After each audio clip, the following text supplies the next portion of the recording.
മയ്യഴിപ്പുഴയുടെ ഭാഗമായ തിരുവമ്പറമ്പിലെ പുഴയോരത്ത് നാദാപുരം ഗ്രാമപഞ്ചായത്തിന്റെ അനുമതിയോടെ സ്വകാര്യ വ്യക്തി നടത്തിയ കയ്യേറ്റത്തിനെതിരെ KSKTU നാദാപുരം ഏരിയ കമ്മിറ്റിയുടെ നേതൃത്വത്തിൽ കർഷക തൊഴിലാളികൾ പുഴ സംരക്ഷണ വലയം തീർത്തു. പുഴ കയ്യേറിയ ഭാഗത്തെ മണ്ണ് പൂർണ്ണമായി നീക്കം ചെയ്യും വരെ ശക്തമായ പ്രതിഷേധം തുടരുമെന്ന് കർഷക തൊഴിലാളി യൂണിയൻ മുന്നറിയിപ്പ് നൽകി. പ്രതിഷേധ സമരം KSKTU ജില്ലാ സെക്രട്ടറി KK ദിനേശൻ ഉദ്ഘാടനം ചെയ്തു.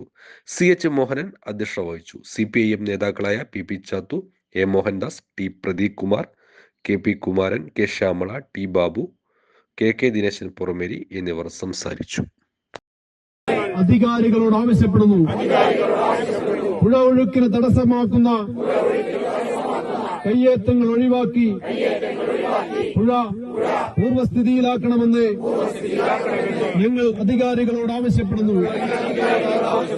കൊടും വരൾച്ചയിലും പെരുമഴയത്തും നാടിനു കാവൽ നിൽക്കുന്ന നമ്മുടെ പുഴയെ സംരക്ഷിക്കാൻ സർവശക്തിയും ഉപയോഗിച്ച്